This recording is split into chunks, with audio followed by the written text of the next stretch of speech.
Hello everyone, welcome to English lens channel.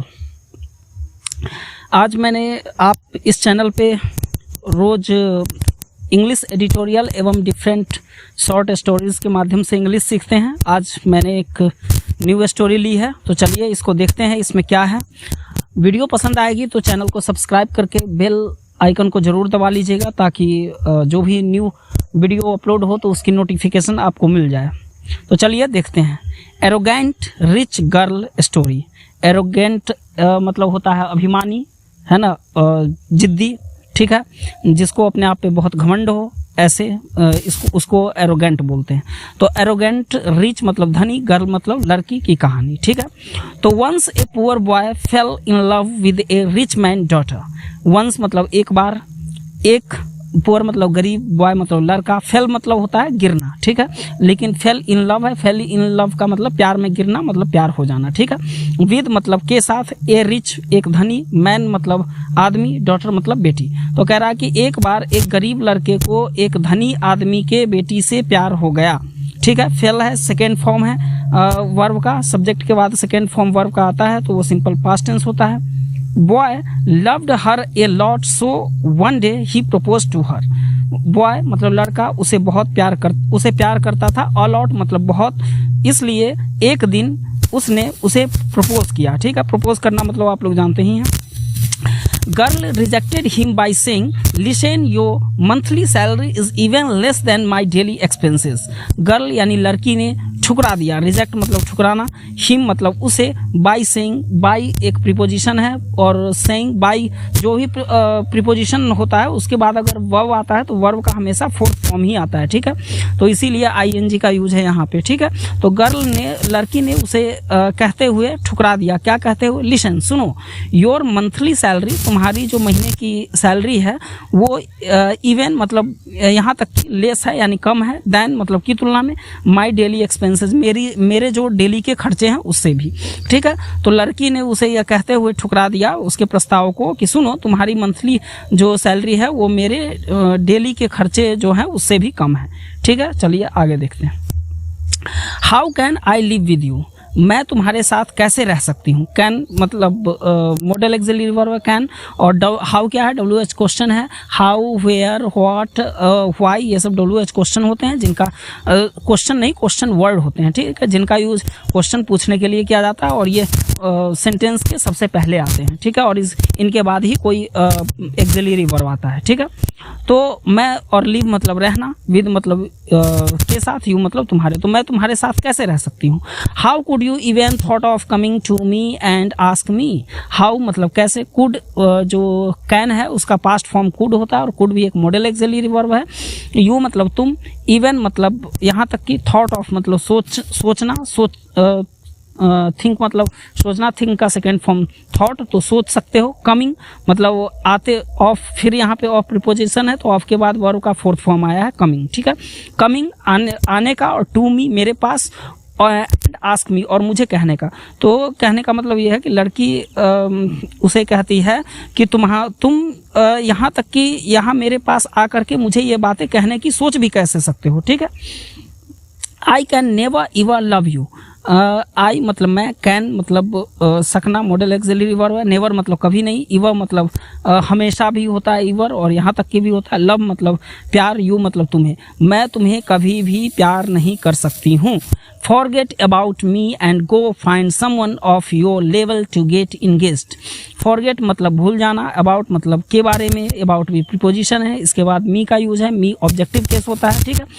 तो मी मतलब मुझे, एंड गो मतलब जाओ, फाइंड मतलब ढूंढो, फाइंड मतलब पाना, ढूंढना, है ना। समवन मतलब किसी और को, योर मतलब अपने, लेवल मतलब स्तर, गेट इंगेज मतलब गेट इंगेज होना, शामिल हो जाना, ठीक है, व्यस्त हो जाना, ठीक है, या शादी होता है या प्यार होता है उसे गेट इंगेज बोलते हैं, ठीक है। तो फॉरगेट अबाउट मी, मेरे बारे में भूल जाओ और जाओ किसी और को ढूंढो जो कि तुम्हारे लेवल का हो और उसके साथ इंगेज हो, मतलब उसे अपने प्यार का प्रस्ताव दो या प्यार करो, जो भी है, ठीक है। आगे बढ़ते हैं। Even after knowing girls thought he still loved her and after getting rejected boy left but couldn't forget her. Even after यहाँ तक कि नोइंग, फिर आफ्टर प्रीपोजिशन है, इसके बाद वर्ब का फोर्थ फॉर्म है नोइंग, क्योंकि प्रीपोजिशन के बाद हमेशा वर्ब का फोर्थ फॉर्म ही आता है, ठीक है। तो even after knowing girls thought, लड़की की सोच को जानने के बाद भी ही स्टिल लव्ड हर, वो उसे अभी भी प्यार करता था। स्टिल मतलब अभी भी, लव्ड मतलब करता था, क्योंकि ही सब्जेक्ट के बाद वर्ब का सेकेंड फॉर्म है, सिंपल पास्ट टेंस है, ठीक है। And after getting rejected boy left, और आफ्टर गेटिंग रिजेक्टेड मतलब रिजेक्ट हो जाने के बाद, यानी प्रस्ताव ठुकराए जाने के बाद लड़की के द्वारा लड़का वहाँ से चला जाता है। बॉय लेफ्ट ये भी सेकेंड फॉर्म है, तो वहाँ से चला जाता है। बट कुडेंट फॉरगेट हर, लेकिन उसे भूल नहीं पाता है, ठीक है। भूल नहीं सका यानी भूल नहीं पाता है, ठीक है। 10 years later they stumbled into each other in a shopping mall. Later मतलब के बाद, तो 10 वर्षों के बाद दे मतलब वे, स्टम्बल्ड इनटू का मतलब होता है एक दूसरे के सामने आना, ठीक है। तो दे स्टम्बल्ड इनटू ईच अदर, वे एक दूसरे के सामने आते हैं। इन ए शॉपिंग मॉल, शॉपिंग मॉल में अचानक से एक दूसरे के सामने आते हैं, ठीक है। चलिए आगे देखते हैं। Girl recognised him and said, hey you, how are you? I am married now. He is very smart, and do you know how much my husband's salary? It is $20,000 per month. Can you beat that? Girl यानी लड़की उसे recognize यानी पहचान गई, ठीक है। recognized मतलब पहचान गई, and said और कहा है, you how are you? तुम कैसे हो? आई एम मैरिड नाउ, मेरी अब शादी हो गई है। देखिए यहाँ पे I am married passive voice में है, ठीक है।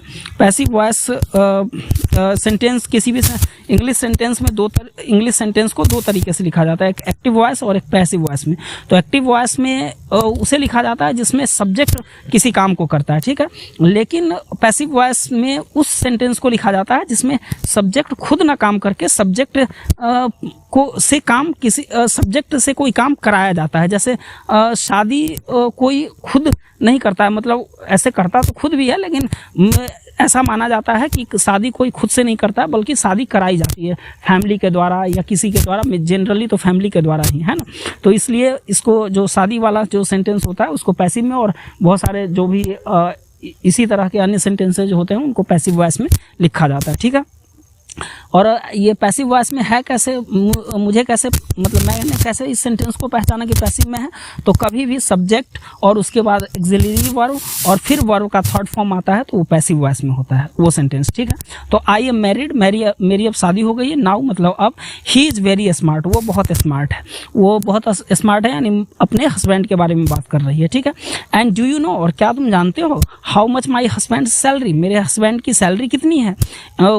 इट्स $20,000 पर मंथ, मतलब उनकी सैलरी 20,000 पर मंथ है, $20,000, ठीक है।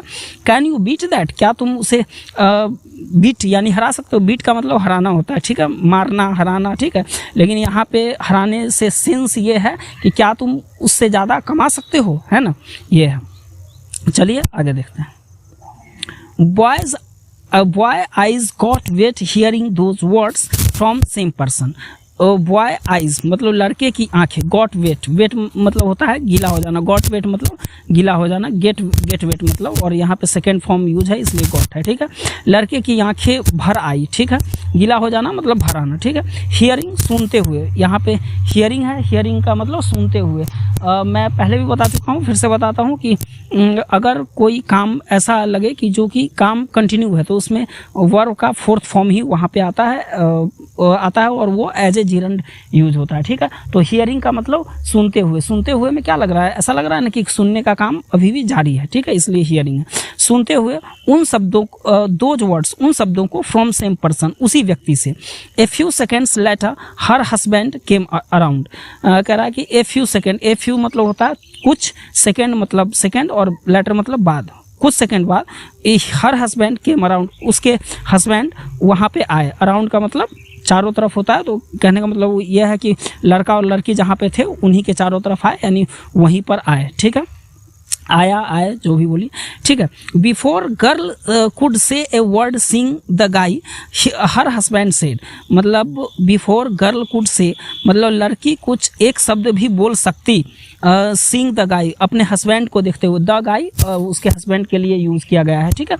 अपने हस्बैंड को देख करके देखते हुए हर हस्बैंड सेड, उसके हस्बैंड ने कहा, sir you are here, you have meet my wife, sir आप यहाँ हैं। आश्चर्य होकर के, क्या आप मेरी पत्नी से मिले हैं। यहाँ क्या का एक्चुअली इंग्लिश में क्या लिखा नहीं है, लेकिन वो क्योंकि आश्चर्य में बोल रहा है तो इसलिए सिंस यहाँ पे हिंदी में आ सकता है कि क्या आप मेरी पत्नी से मिले, लेकिन इसका जो करेक्ट मीनिंग होगा you have met my wife, तो ये होगा कि आप मेरी पत्नी से मिले हैं, ठीक है। चलिए, दिस इज़ माई बॉस, ये मेरे बॉस हैं, ये मतलब यह, तो यह मतलब क्या, यह मेरे बॉस हैं ऐसे तो कोई बोलता नहीं है, ये मेरे बॉस हैं। इंग्लिश में लिखते हैं दिस इज़ माई बॉस, लेकिन हिंदी में बोलेंगे ये मेरे बॉस हैं, ठीक है। तो यहाँ पे सेंटेंस का सेंस समझना होता है, ठीक है। तो ये आपकी रीडिंग के प्रैक्टिस से ही आएगी, इसलिए रीडिंग इम्पॉर्टेंट है। और वर्ड्स का कौन सा वर्ड कहाँ पे यूज़ होता है, किस सेंस में यूज़ होता है, तो ये सारी चीज़ें रीडिंग से ही आएगी। I am one those working for his $100 million project.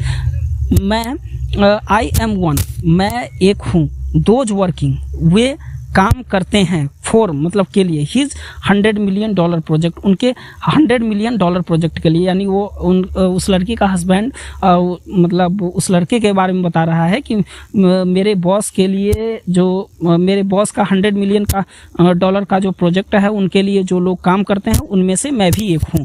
Husband said looking at his wife, husband ने कहा लुकिंग एट देखते हुए, हिज वाइफ अपनी वाइफ को, अपनी पत्नी को। हस्बैंड कंटिन्यूड रहा, यानी अभी भी बोलना जारी रखा, ठीक है। He is very good person, वो बहुत ही अच्छे इंसान हैं, मतलब हस्बैंड उस लड़के की तारीफ करते हुए कह रहा है। And do you know my dear, और क्या तुम जानती हो मेरी डियर, मेरी प्रिय, ठीक है। My boss loved a girl but he couldn't win her heart, that's why he remained unmarried, कि मेरे बॉस जो हैं वो एक लड़की से प्यार करते थे, लेकिन he couldn't win her heart, लेकिन वे उसके दिल को नहीं जीत पाए, दैट्स वाई, और यही रीज़न रहा कि ही रिमेन्ड अनमैरिड, वो अभी भी अनमैरिड हैं, ठीक है। रिमेन मतलब होता है बचे रहना, ठीक है, बच जाना, ठीक है, शेष रह जाना, ठीक है, और अनमैरिड मतलब अनमैरिड। चलिए आगे बढ़ते हैं। How lucky would that girl have been, वो लड़की कितनी लकी होती, कितनी भाग्यशाली होती, if she married my boss now, अगर उसने वो मेरे बॉस से अभी शादी कर चुकी होती, ठीक है। नाउ वो डेज होना चाहिए। Who would have loved someone so much, आजकल कौन किसी को इतना ज़्यादा प्यार करता है, ठीक है। सो मच मतलब इतना ज़्यादा, समवन मतलब किसी कोई, ठीक है। Girl got totally shocked but couldn't say a word after that, girl got totally मतलब पूर्ण रूप से, और शॉक्ड मतलब अचंभित हो जाना, ठीक है। तो लड़की ये सुन करके पूरी तरह अचंभित हो गई, but couldn't say a word after that, लेकिन उसके बाद वो एक भी शब्द नहीं बोल पाई, ठीक है। आगे बढ़ते हैं। मोरल मतलब इससे हमें सीखने को क्या मिलता है कि life is too short, so don't be too arrogant and proud of your self and look down on others current situation. Life हमारी काफ़ी छोटी है, टू मतलब आवश्यकता से अधिक, ठीक है, आवश्यकता से अधिक छोटी है, इसलिए डोंट टू एरोगेंट, इसलिए आवश्यकता से ज़्यादा आप खुद पे घमंड अभिमान ना करें, and proud of your self, और खुद पर गर्व ना करें, and look down on others, और दूसरों को नीचा ना देखें, मतलब करंट सिचुएशन में किसी के करंट सिचुएशन को देखकर या उसके करंट सिचुएशन में जैसा भी हो तो आप उसको नीचा ना देखें। थिंग्स चेंज, टाइम चेंज, समय बदलता है और चीज़ें भी बदलती हैं। Don't under estimate anyone because everyone can have a great future, कभी भी किसी को अंडर एस्टिमेट ना करें, यानी नज़रअंदाज ना करें, एनीवन मतलब किसी को भी, बिकॉज क्योंकि everyone can have a great future, हर किसी का फ्यूचर काफ़ी ग्रेट हो सकता है, काफ़ी अच्छा हो सकता है, ठीक है। तो आज इतना ही था, यहीं तक था। आई होप आप लोगों को स्टोरी काफ़ी अच्छी लगी होगी। अगर अच्छी लगी स्टोरी तो चैनल को सब्सक्राइब जरूर कर लीजिएगा और वीडियो को लाइक कर दीजिएगा। तो चलिए, हैव अ ग्रेट डे।